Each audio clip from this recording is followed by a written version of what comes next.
Coming up on this week's episode of the HCA Tech Talk podcast. We were really fortunate with the music in terms of we got to do some fantastic things. We did several world tours and big stadium tours, working with Grammy award-winning producers and lucky to work in a lot of the best studios across the world as well. Yeah, very much so. And probably before we get too deep into it, for those who don't know us as a company, we are a specialist design and build contractor, but we're laser focused on these very specialist rooms. We don't sell speakers, we don't sell projectors, we don't sell or install control systems. All the core which you guys are very good at, we intentionally step away from, and then we fill in the other half of the story, which is creating the environment for that technology to shine. Thinking of building your dream home cinema? Don't know where to start? Start with the HCA. At the Home Cinema Alliance, we connect homeowners with the very best in the business. Our members are trusted designers, installers, and technology experts who know how to turn any room into a breathtaking cinematic experience. Whether you're building from scratch or converting a spare room, our members are here to help you every step of the way. Visit our website to find your local member at homecinemaalliance.co.uk.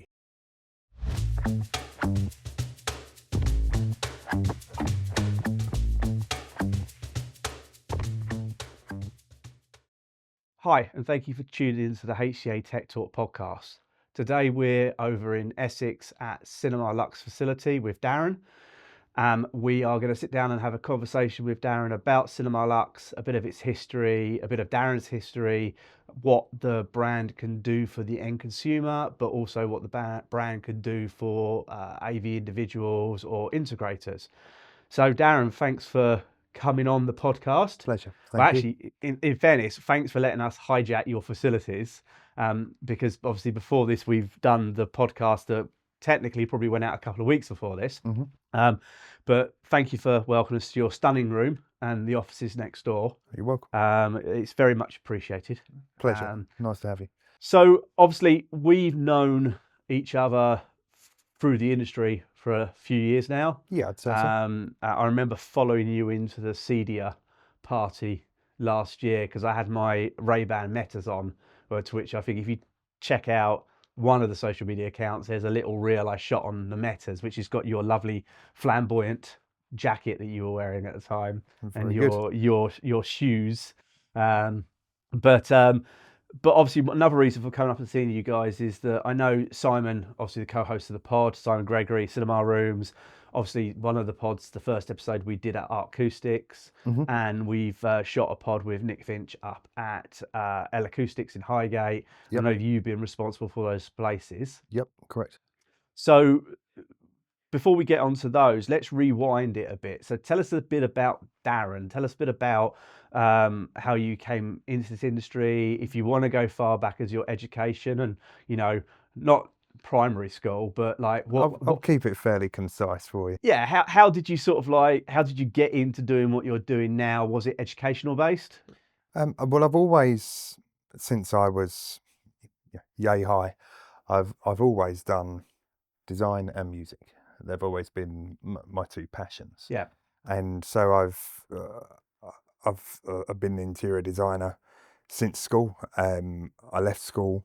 I worked for Pog and Pole for 10 years directly from school and did my degree whilst I was working with Pog and Pole. So like an apprenticeship type thing, or well, no, I suppose it's a degree, wasn't it? Yeah, so I did my degree work-based, but I've been a designer in my own right since I was very young, actually, since I was 17, since I got my driving license. And so I've done high-end interiors for a long, long time. And then always alongside that, I had a passion and a desire to make a career out of music, which I was very fortunate to do for 5 or 6 years. So I took a hiatus I did 10 years at Pog and Pole, 3 years at Boffy, then took a hiatus for 5, 6 years from design, and I was a professional touring musician.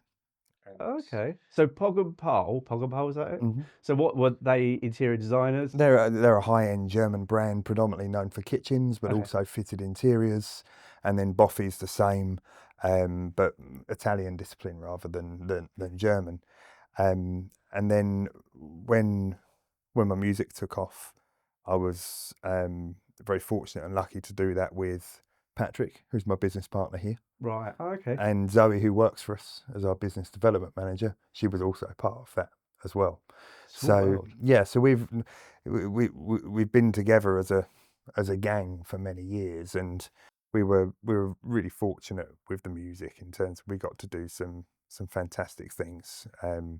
We did several world tours and big stadium tours, and always with acoustics actually as systems. But it's After, that's yeah, that kind of dovetails in later. But after knowing our friend Nick for quite a while, just recently it's like uh deviated slightly. I was having a conversation with him recently, and we were doing a shoot for James at Home Play, and I said, "Did you see the screens at Coachella?" I said they were amazing, and he's like, "Yeah, our speakers." I mean, I know they're your speakers. Didn't need to ask if they're your speakers. But I said I was really impressed with the screens. He went, "Yeah, but you could see the screens. You couldn't see the speakers unless you were there where you heard them." yeah, and he's right, 100% right. So it's and then um, whilst I was doing that, nature of the beast really, I was still freelance designing around that. And then when that slowed down, I set up another interior design practice, which was relatively successful, and then set this up in parallel in 2018 with Patrick. We'd always wanted to do a business together, and this felt like it combined our knowledge and understanding of audio and acoustics. We had a good education with working with Grammy award-winning producers, and lucky to work in a lot of the best studios across the world as well. So that kind of that fed into our education, and then that combined with Patrick's experience in construction, my experience in terms of interior design, and how you also deal with that client facing, kind of created this odd mix, and then Cinema Luxe was born from that. So we started in 2018, and then really started in anger from about 2020. So I suppose so. Looking at the back, so what was Patrick's background then? it was in terms of the music was the same as mine, Yeah, but he's always been linked to construction and the build side of projects as well, project because management type thing, and exactly that. yeah, okay. And um, a lot of people speak about us, and I'll get in a bit deeper in terms of what we offer um, as a design company, because that's the glory side, that's the glamorous side. But I always describe us as a design and build contractor, because it's our ability to not only come up with a concept design, but make something which we can manufacture and deliver to an unsnaggable finish. That's a proper construction company. So Well, it was just like out there when when we got here earlier, seeing seeing like you doing one of the CAD drawings, mhm, and I think you said the project had been moved by 30 mil.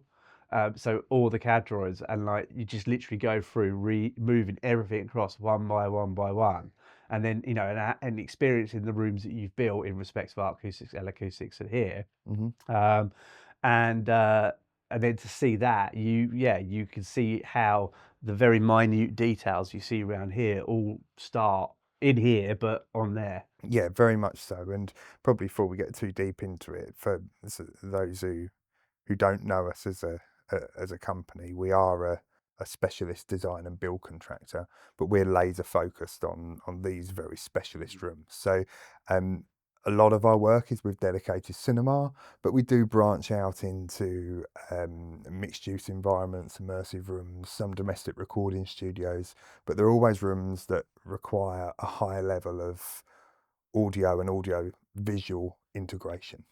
And it's our sort of understanding of what's required from your perspective as as an integrator, as a technology integrator, and ring fencing that design within the design from the start, so that it's working in conjunction with the audio visual and not against it, as a lot of interiors are that make us quite uniquely placed in the industry. And I like to think that integrators that do work with us as a partnership as well makes for a very compelling proposition for end user clients, because you've got the marriage of the two disciplines, you've got the best of both worlds. And right from the off with Cinema Lux, we made the commercial decision that we were not going to be an integrator. We don't sell speakers, we don't sell projectors, we don't sell or install control systems. All the core which you guys are very good at, we intentionally step away from, and then we fill in the other half of the story, which is creating the environment for that technology to shine. So when you started the business in 2018, you said, didn't Mhm. you? So when you started the business in 2018 to when you really put your foot on the accelerator Mhm. just before COVID, by the Yeah, sounds of it it, or was during COVID. it was almost to the day, to be So honest. was that Yeah. like a couple of years of planning? Yeah, it was planning, it was finding our feet, it was sussing out how we wanted to do it. Which direction you wanted to go? Yep. Yeah, And then also the very important but dull stuff behind the scenes, the prototyping of the different build systems, the developing the disciplines which we still use today, so that it's something we can deploy predictably at a reasonable scale. And so, when we first come up with the seed of an idea, we would probably be what we didn't know what an integrator was then, because we were green to it in terms of it being within this industry. But we first started, okay, we're going to deliver cinema room environments, but they're going to be more design focused, more design led, and that would dovetail then more into my world and contacts from interiors. why did you go down cinema if you didn't have any I mean, obviously I can understand it from an acoustic point of view, because obviously the studio environment you in, cinemas in a way are very similar Yep. in respect you're treating sound. I mean, you pretty much set your stall out with Cinema Luxe as well. Yeah, and I like being, very niche and very pigeonholed, Yeah, because people ask us quite often in terms of, oh, can you also look at this room for us and that room for us? And generally the answer is no. We're going to stay in our lane and be very, very good at what we do, yeah, because then we can refine all the disciplines and the techniques involved in these rooms. But you asked why we settled on cinema, and I was already working on larger projects where I was responsible for the whole home where cinema was being contained within, and it was a room that I enjoyed working on. I liked the crossover of passions, I suppose, and also by working on those projects, there always seemed to be a room of conflict. I noticed from afar, in yeah. terms of you've got technology guys preaching one message, the interior design and architects team not necessarily taking that on board, and it always seemed to be at odds. And for me, from the outside looking in, there must be a better way with more joined up thinking. And that was really the start of it. It was watching it from afar, really, but also, just on a simplistic level, it appealed to Patrick and I in terms of what we enjoyed, and we felt we could make a mark with it and a difference with it, and we felt it wasn't oversaturated like general interior design and joinery. It's interior design and joinery companies. They're two a penny. They're I they're, they're everywhere. I don't mean that offensively. No, It's a bigger market, and there's more people vying for a slice of that pie. I think it's understanding both as well. I mean, Hmm. um, it's that whole. I think as an integrator myself, you sort of. I know myself. We've sort of gone up and up through the years of doing it, where you've just added more stuff to your repertoire. Hmm. And now I'm at the stage, which it's one of the reasons I'm here today, of actually sort of trying to relinquish Stripping control it of it a little back. bit, stripping it back, making my life a bit easier, especially now doing all these podcasts, and the video stuff, and actually promoting the industry. But actually, yeah, I suppose cinema rooms, if you look at like Simon himself, Hmm. myself, friends Owen, Maddox, and Melanie Malcolm, we all specialize in cinema, or our businesses were something else that did like the smart home or connected and things like Hmm. that. And then we've all ended up, connected works became cinema works. Hmm. Okay, it was just our popcorn, but it was then immersive cinema rooms. Hmm. Simon's obviously cinema rooms. Mel's, I think it's bespoke networking, Hmm. but it's was the company. It's now bespoke home Become more cinemas. laser focused Yeah, on that element. and they are great rooms. And I think, from my point of view, the feedback you get from clients when you give them a space like this Hmm. is that, wow, it's that enjoyment room. So it's a Yeah. great industry to work in, because unless you do a really bad job, which thankfully I don't think either of us ever done, touch wood, Yep. Touch wood. um, the clients love it, and they continue to tell you they love it. Yeah, absolutely. And there's, again, on a simplistic level, that they're rooms that, we're really passionate about and we enjoy delivering. We enjoy delivering them to a very high standard, and that they're just a bit more fun, in my opinion, than a lot of other rooms. So when you started, Mm. how did you get into the industry? It makes it sound like it's a big wall gated industry, but No, it's a very, very good question. I mean, in a way, I was, in terms of the industry which we find ourselves in yeah, now, because I we're was great at talking to ourselves about ourselves, that's but a we're not great conversation about we had talking. earlier. Yeah, this is what the whole point of the HCA is. It's about trying to tell people about this fantastic industry. Well, it helped that I had a parallel business Okay, already working on good quality projects, which cinema was a component of. okay, So that bought our early projects through and that. and you had a few contacts because of that. Yeah, Absolutely, and then you start to hopefully gain recognition for putting out good quality work, and I just made a point of spending introducing myself to people, spending time with people, wanting to learn from other people, really, because it was a new industry to us, and there were certain people that I think really got that we were trying to do quite early, and they've been important to us and continue to be quite important to us. Paul Cumming at mm, Acoustic, um, he saw the potential in what we were doing early, and even though it was of no direct benefit to his business, he's a passionate dude. yeah. He lives and breathes audio and especially cinema. So he saw it as, okay, we can raise the bar of not only the projects that we're both working on, but the industry as a whole. And he's always been a great champion of us, And purely finally for that now, reason. he's in the showroom. Now he's But got a really now smart he's in a showroom. location that you're proud to take people to, not next to a karate or judo place. So, It's a good location. and it's a really sharp showroom that we did for Art Acoustic there, and I was really proud of it because we were speaking about it earlier. It feels like you're in Art Acoustic showroom. I Yeah, think we really hit the brief in terms of look and feel and it being part of that brand.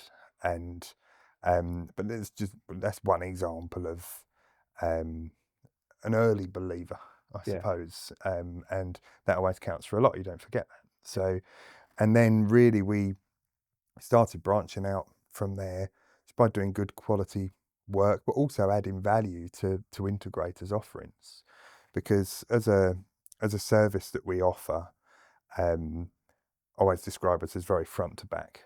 We're very happy and encourage integrators to use us early in the process in terms of being client facing, in terms of developing the design and the concept, be that us as a standalone designer or in conjunction with their clients' overarching interior design team, because that's nuance, that takes navigation, um, and we've seen integrators then benefit from a elevated sale, um, and then we've kind of got the back end of what we do, which is a high quality, slick delivery and deployment of the actual room and installation. Um, but the bit that people don't see is what sits in the middle of that. yeah. And we call it sort of owning the room, bringing all the moving parts into that room. So we'd bring in the audio and the technical design. We bring in obviously our construction details, which then inform our manufacture.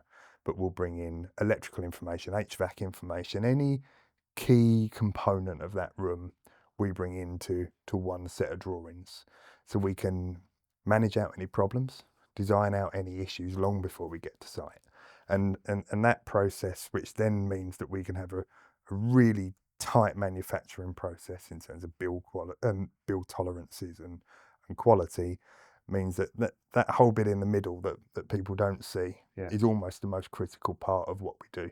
Well, I suppose also because if you look at like my history or look at my business, there are certain times where I'm doing a project at the moment where there is an interior design, there's a project manager involved. Mhm. So we're having a conversation at the moment about a coffered ceiling, and we're using a coffered ceiling by our friend Roddy at Cinema Build Yep. Systems.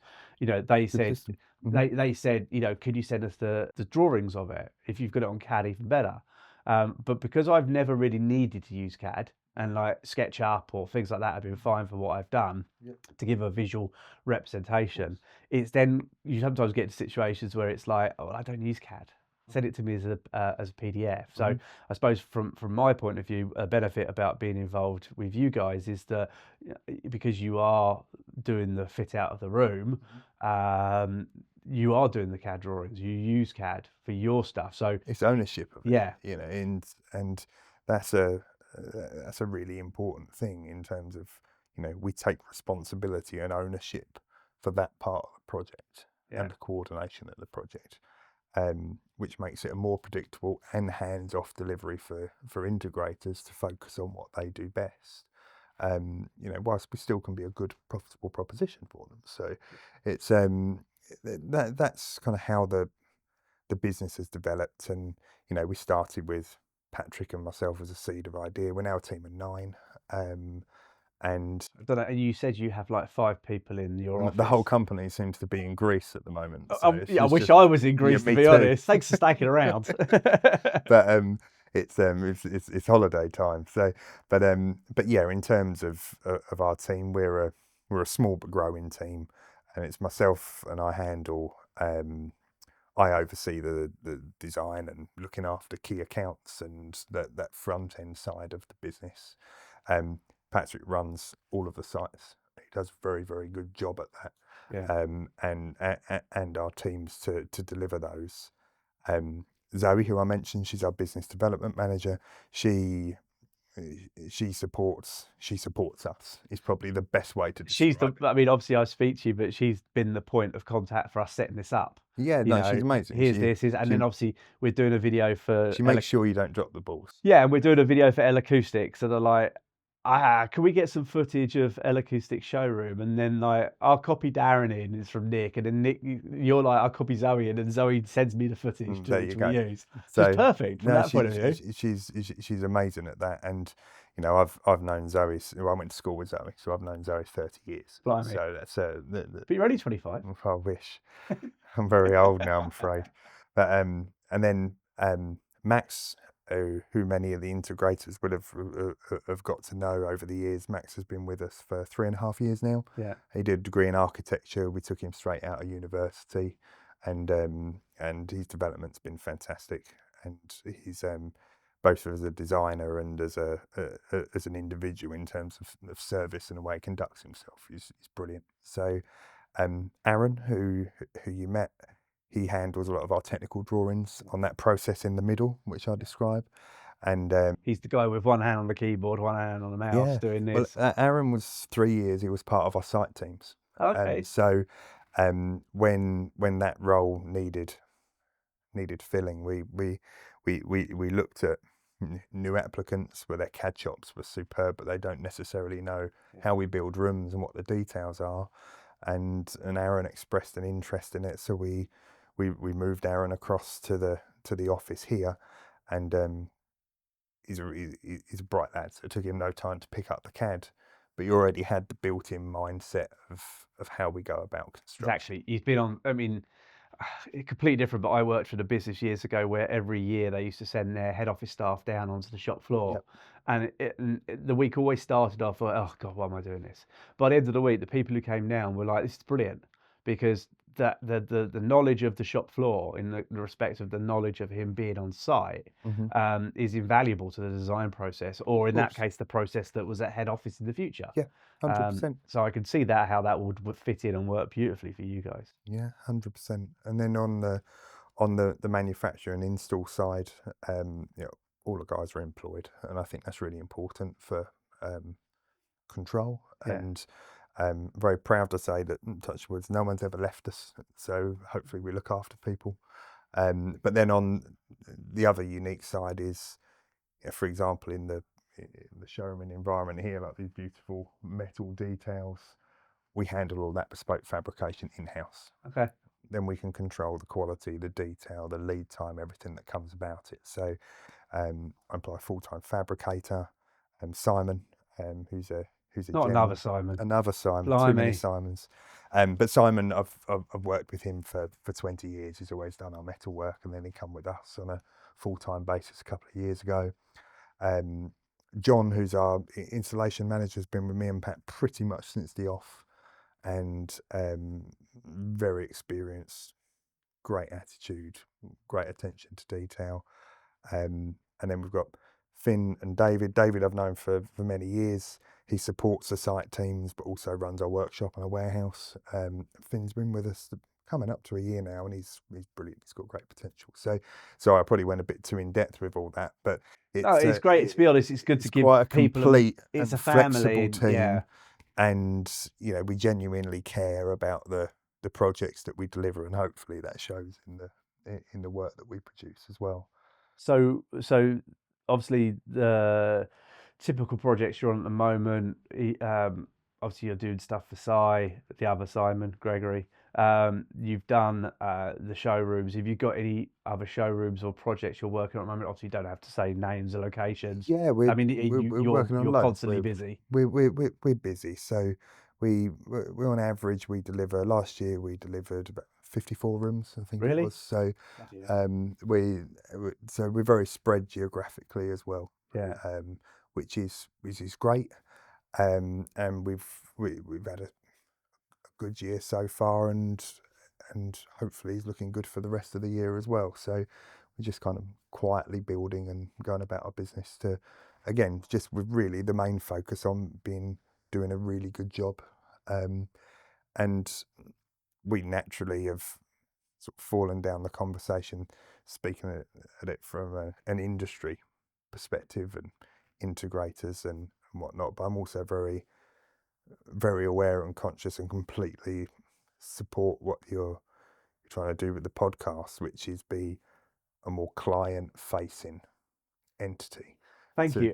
To talk about the industry, because it's an industry and a profession which I think a lot of end users don't necessarily know exists. Yeah. Or they may know something like it exists, but they don't fully understand it. Nor do they need to fully understand it, by the way. But in terms of awareness of the profession is important, and I like to think that because we do cross over from smart home AV world into interior design and construction and those elements, that we can help bridge that awareness gap, again, by delivering good quality projects that receive the right awards and recognition and press, and so hopefully we can be part of that exposure of the industry to those residential and end user points. I think the thing is, obviously been in the industry for nearly 20 years myself. Simon's been a little bit more than me.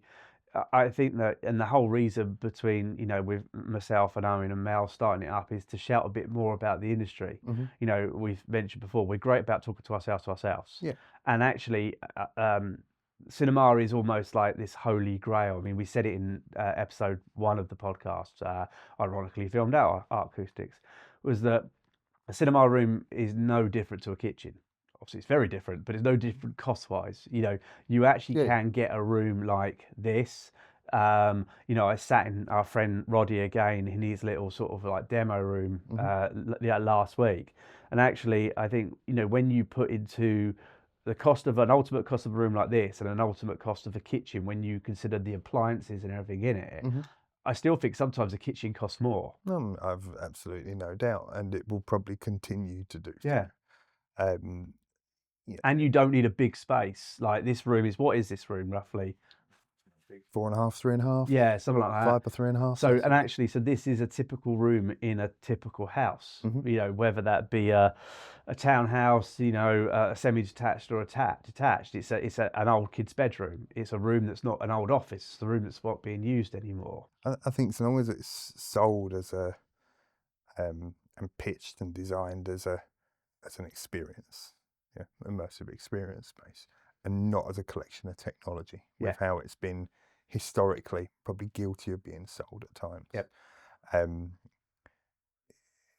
I'm talking on sort of mid-residential level here, not sort of rooms where people are aiming for the panacea of technical performance. I'm talking a good balanced level of performance and interior and fit out. Then they're amazing rooms. I'm lucky to have a cinema at home, and we use it all the time. And it's a space that we use with the kids, And it's not whether it's just for buses, movies; adults, it's for not just for everything. movies. It is for everything. But until you've had that, when I started doing this, I was of the mindset, well, I don't know if I'd actually have a cinema myself. I don't know if I'd use it. Now I've got one. Yeah. I, touch wood, wouldn't be without one, No. because it becomes an important part about how we live. It almost bookmarks the end of the day. It's probably Well, the way I'd describe it. and I suppose, I'm lucky enough. I had the showroom. I haven't got the showroom at the moment. But during COVID, for us as a family, our daughter wasn't at school. My wife works from home. I run my own business, so I was still working. But to be able to just get out of the house and go up to the office and watch Aladdin, or watch, the girls watching Strictly or something like that, or just being somewhere you go and sit and enjoy your favorite content. That's what makes these rooms really good. And honestly, I think what you guys have done from my point of view is make these rooms even more special. Thank you. Like even just sitting in here, it's there are so many It's an rooms. aspirational space. But there's so many rooms Not like this in this. particular, all Yeah, cinema. there's so many rooms like this, but you've just added, in respects of a coffered ceiling, a starlight ceiling, fabric walls, but then the design elements that you've done in this space where, you've got your niches with until you told me, I didn't realize they were metal. You've got a nice wooden floor around the edges with a carpet in the middle to sort of take that audio down a bit. Curated and considered. Yeah, and the coffered ceiling is, has got wooden elements with the air conditioning vent hidden in it. It just takes it up to that next level, which, for someone who wants a room that they feel special, getting in a nice car and sitting in a nice seat. I do think kudos to you guys for what I've seen of the jobs you've done. You fit into that perfectly. Thank you. That's nice to hear. And I think that one other thing that I've found quite encouraging over the last couple of years, I'm always going to gravitate towards cinema because of what we do, but with cinema and home cinema is 5-10 years ago, it used to be if you saw a house that was 6,000 to 10,000 square foot, there'd generally be a space on the architect plans that was marked as cinema. But it was those real baller houses, multi-level basement where you saw it. Now, when you see really any architect plans above about 3,000 square foot, they've got a cinema marked on it. And I think that's really encouraging for the industry. There's an awareness that there's a desire for people to have these spaces, and they're starting to be built into projects early. And I think that the industry as a whole will feel the benefit of that, but I think it'll take a few years to come through.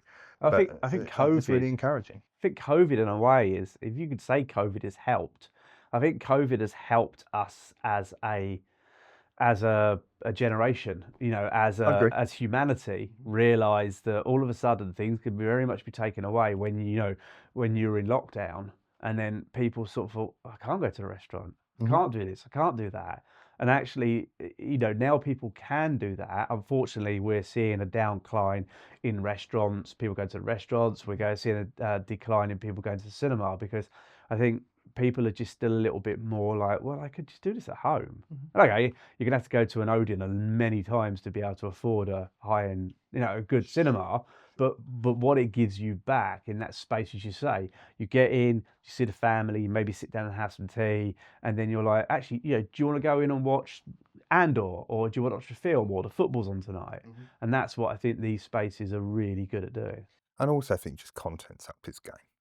If you look at some of the streaming box sets now, the quality of production on them, they're ready to be used on these systems. Wasn't Andor 300 million or something that cost? That didn't exist 10 years No. ago. So cinema was then very much about movies. Yeah. And now it can be very much about general watching and sports and whatnot. And I think that the content has helped open the room up to more possibilities, because it's no longer a room that's used once a fortnight. Yeah. It's a room that can be used daily, and I think that helps the industry as a whole. But also I think is really refreshing is, the rooms have become much more design led. The the days of them just being function rooms, and I'm not talking about outrageous detailing and outrageous expense, but just more considered from a design point of view.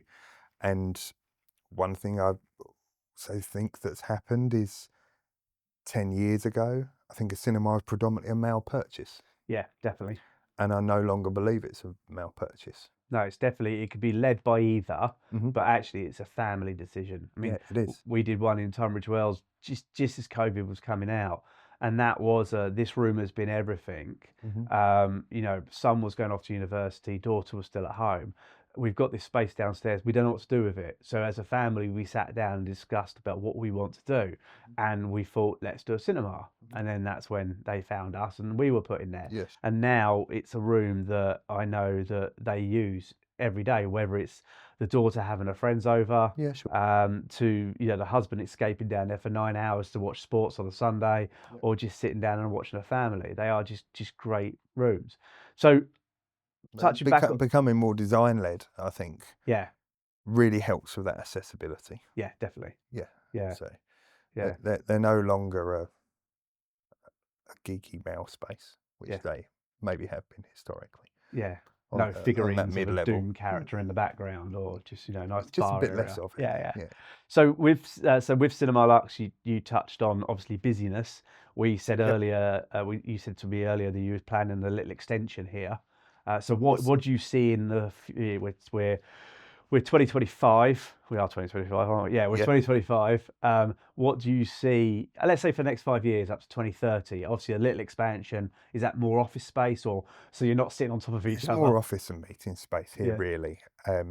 Like the core is to continue doing and getting better at what we do, Yeah. and continue striving to take it to the next level and putting out good quality work, because good quality work usually means that your business will grow. Speaks for itself. Exactly. There's some products that we're launching, because we're at the moment we're exclusively design and build. Yeah. We don't do design only projects, because we feel it's important for us to be able to manage the quality of the output, because then that ultimately affects your reputation as a business. But we have been developing some smart modular product that is supply only through our integrator network, and we've developed a modular media wall. It's different to what the market's got at the moment because it is joinery based, but it is designed with the integrator in mind. And we will launch that properly at EI Live this year. So September 2025. Correct. Yeah. So we've shown a prototype of it on a couple of occasions. It's been very well received, but we've refined the manufacture.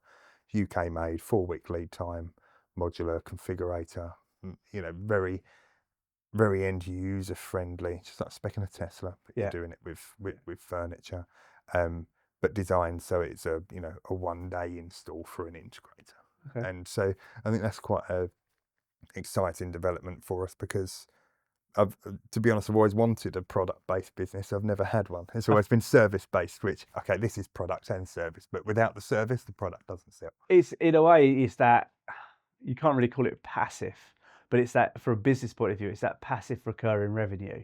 It's that something that sits there, potentially utilizes the facilities you've already got, but doesn't take as much time as the bigger projects you had. So it's something that the guys could make relatively easy and ship out, compared to, you know, again, if you look at like acoustics or art acoustics, you know, those projects are entirely multiple bespoke. days. Yeah, and entirely bespoke. Yeah.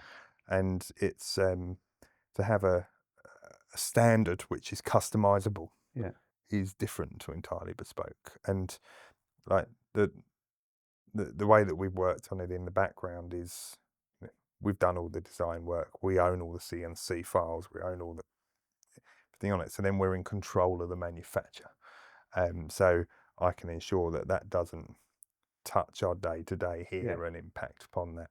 And then we're looking at a modular wall panel. Again, it's the acoustic wall panel. Again, it's quite different to what's on the market, because it is more joinery based. It is more, visually, my guess would be more in line with something an interior designer or an architect will specify. Yeah. But again, that's in the same corresponding finishes as the media wall. So I'd be interested to see how that develops. So you could do the media wall with the panels. Yes, absolutely. That's that's the concept. So it can either be a standalone piece or in conjunction, and so we've been looking at that alongside continuing to develop our ways of working, our methods and techniques with our complete, more bespoke solutions. Well, at the end of the day, no business ever stands still. I mean, I look back at some of the rooms I did 2018, 2019, and although they're phenomenal rooms, I can honestly say that I'd probably do them completely differently now. Sure you would. Because in that 6-7 years, you've learnt new things. There's new products that come up on the market. Yeah. So for an integrator, so for a consumer, obviously you're integrator only based. So if a consumer watches this, wants to get in touch with you, best to go via a HCA member or an integrator, or can they ring you direct and you'll speak to a local integrator? Either or, and that's Right. exactly how that would work. So, our policy of we don't sell and install speakers and control systems and whatever stands, but it doesn't mean that you can't procure a turnkey solution via us as an end user. Yeah. Because equally, just as if a client was referred to one of our integrator partners or an HCA member that was an integrator partner of ours, they would bring us in board for the interior and the fit out of that. It can absolutely work around the other way. Yeah. So if an interior designer, architect, end user, client, contractor, QS contacts us and says, I've got this project, these are the details, then we're very happy to then pass that on to one of our integrator partners, either based on location or project suitability. We'll have some integrators and some HCA members, for example, that are brilliant at bespoke retail, and there'll be others which are more geared up for MDU like commercial spaces, and we can bring the right partner in from that point of view. I suppose because looking at speaking to a friend of ours, Degesh from Nucleus, they're doing the Wow House at the moment in Chelsea Harbour, and he referenced to the fact that they have so many either high net worth individuals or interior designers who are going through, and they just completely get it straight away. And I think the thing is, with the facility you've built here and the facilities that I've seen out there, is those type of people will completely get it. Yeah, absolutely. And the end user walking in here will just completely get and know what you do straight away. And as we're a good company as a problem solver. Yeah. Because these are, there's problems on all of them. Well, they're not looking so insular just at the rooms that we're sitting in here. These are complex builds, complex constructions. So if you've got a 8,000 to 10,000 square foot build, this is a tiny element of that build for the overarching architects, interior designers, contractors.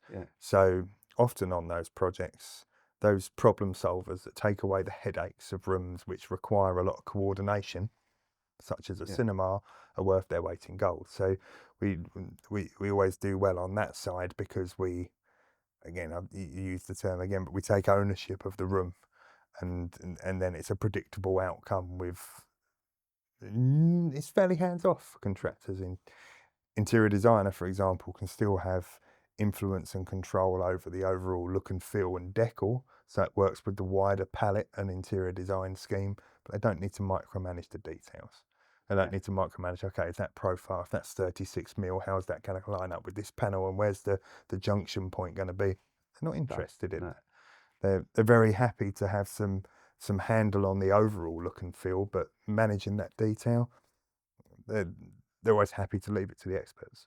So from an integrator point of view, and obviously in fairness, from my point of view as an integrator, so I've got a client, we've been to see the client, we've seen the plans or seen the space. We say, well, look, actually, we've got these guys that we think could do a really good job on the fit out for you that we work in collaboration with. Obviously, we would then, so let's bring the person here. And then, so what's your standard sort of way of getting involved in a project after a recommendation from an integrator? It's kind of project driven because each project has its own set of criteria, but as a as a general rule, or the panacea, if you like, in terms of how it would work is, you come across a project, you think, okay, this looks like it's suitable for collaboration with Cinema Luxe. We normally recommend that we're introduced at the design stage of that project, and then we become an asset and an ally to your team. Yeah. So, so from that, the key thing for us from a design point of view is extracting a good quality brief. Yeah. So sometimes we receive projects with very little detail, and you're kind of guessing. Don't get me wrong, we're old, we're experienced. You can look at, okay, this is the style of the property, these are the details. If we can extract some mood boards from adjacent spaces, we'll have a steer. But there's no substitute for getting direct brief either from client or client representative. You can do that face to face, we can do it via a call. If neither of those options are available, we have our client portal, which I'm happy to share the login details for, which has a huge amount of concept design work in there to help give a visual steer for a client in terms of what they do and don't like. Yeah. So, but in essence, it's take a brief and then we'll work on the design concept.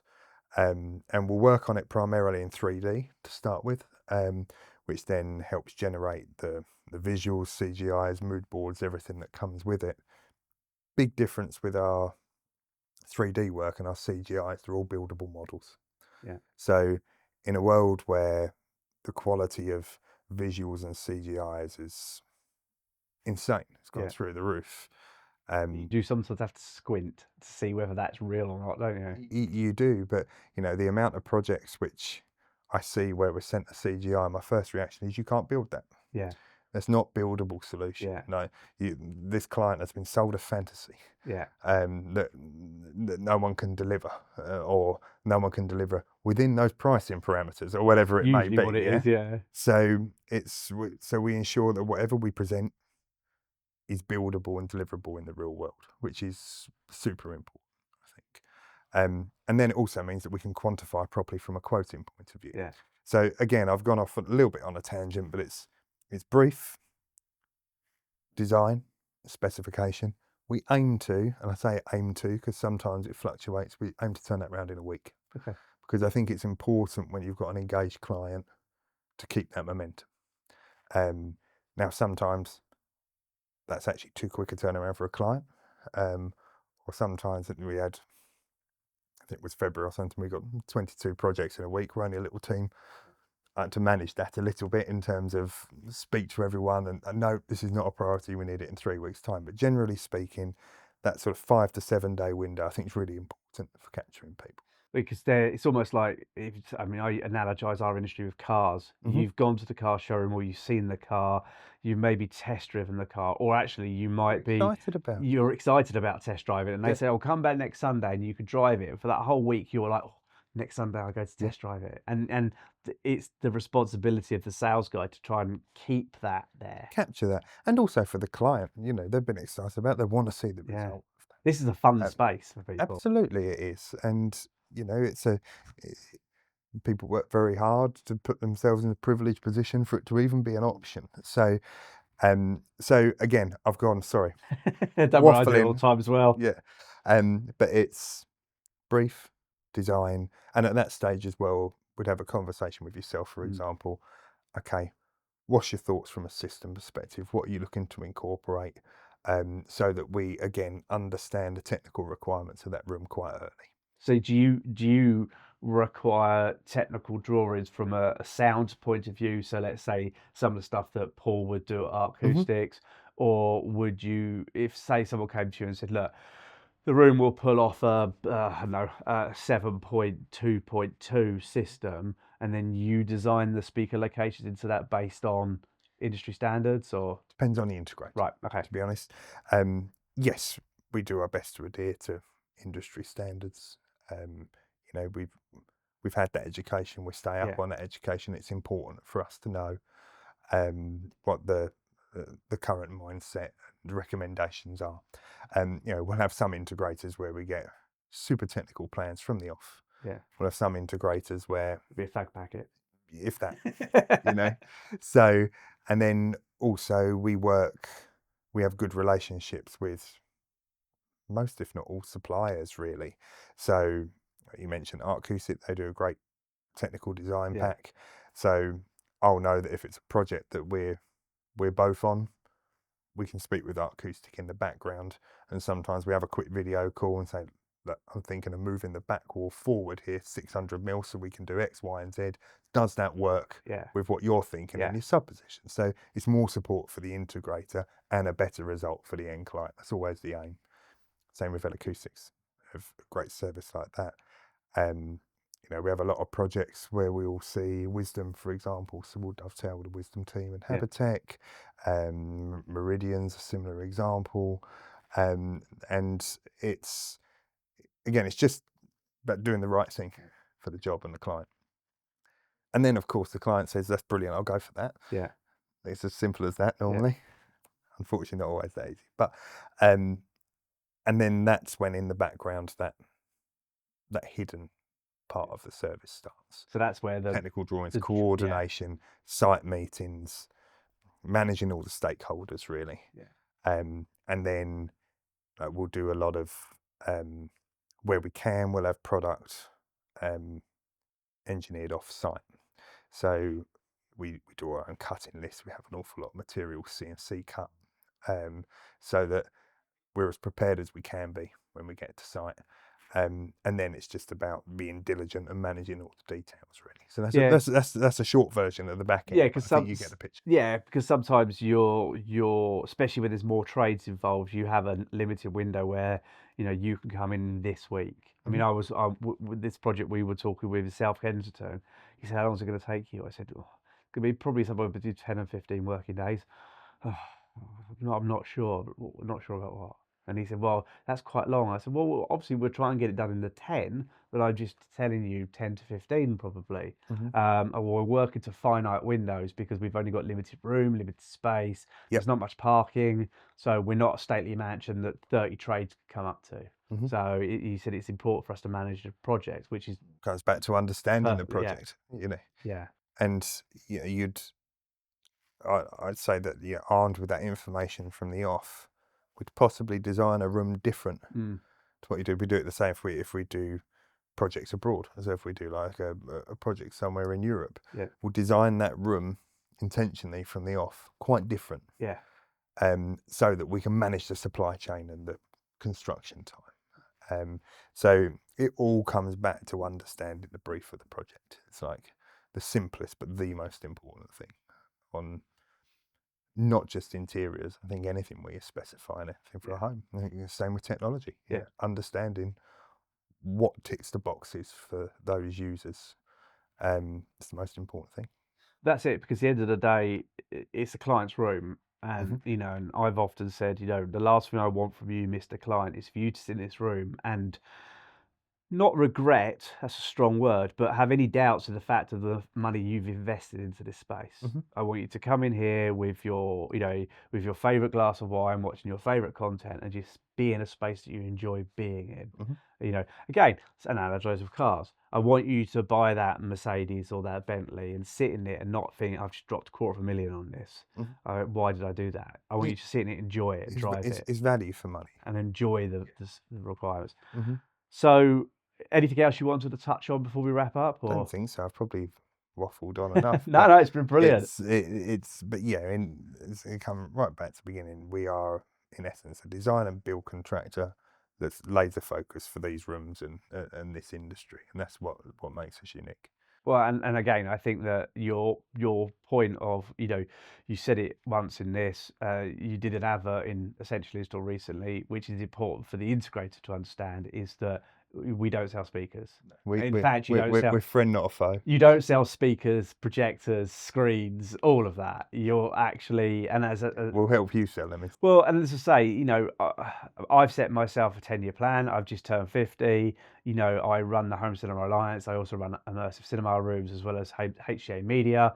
I love cinema. I really, really enjoy cinema. And from my point of view, and from my client's point of view, it's almost like I'm getting increasingly more fed up with some of the mundane jobs on site. So I think one of my ideas of seeing what you've done with the other guys but coming in myself is to say, right, okay, we'll still design and do all that along with you. We'll still do the first fix and all those elements and get it up and running. But actually that middle section, which, you know, we could be off dealing with another client, helping them to achieve their dream, we can hand that over to you, knowing that you guys are safely going to give us something that then we can come back into and just, you know, finalize it, you know, put the wheels on it and polish the hood, and then go to the client, here you go, this is how you use it. That's exactly it.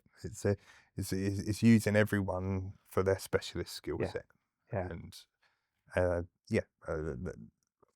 I concur. So best way to get in contact with you, website address? Website address, yeah, absolutely. Yeah, so cinemaluxe.co.uk. Yeah, so Cinema Luxe with luxe.co.uk. I'm going to contact through there. Yeah. And best place in social medias and things like that for if people want to see your projects. Obviously, in Instagram's what we use as Yeah. a showcase for sure. Yeah. So we showcase a lot of completed projects on there, so that's a good place to find us as Yeah. well. You know, we already work with a lot of HCA members. Yeah. So equally, if there's end users that are working on a project that would like us to sprinkle some salt and pepper on their project, probably the best way to describe it from a Season it design nicely. perspective. There's a strong possibility that if they're already working through HCA, for example, that we already have a strong relationship with that integrator, and it becomes a very seamless process. The fact that you guys handle it from a collaboration with other installers, you know, you're not here to take anybody else's trade, you know, We're here to enhance. Yeah, and I think, you know, and I honestly, you know, that's why I was keen to get you on camera, was to basically, you know, learn a little bit more about Cinema Luxe, but also learn a little bit more about how you can work with myself, with the HCA members, and actually that you are you're a company that's there to help the integrator to work on maybe bigger projects which are a little bit like whoa, because they've got many trades, but also on these smaller rooms, just to give something clients like a little bit different, that, you know, maybe is a bit more interior focus, interior design focus